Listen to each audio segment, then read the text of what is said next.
आंगन में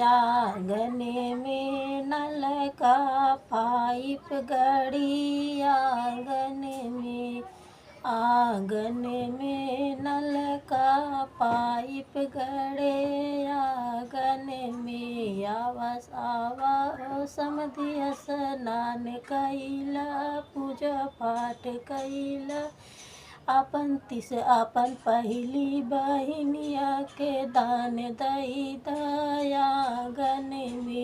आंगन में नल का पाइप गड़े। आंगन में आवा जेठऊ साले स्नान कैला, पूजा पाठ कैला। अपन दूसरी बहिनिया के दान कई दया। आंगन में नलका के पाइप गड़े। आंगन में आवा दुल्हे रमया स्नान कैला, पूजा पाठ कैला।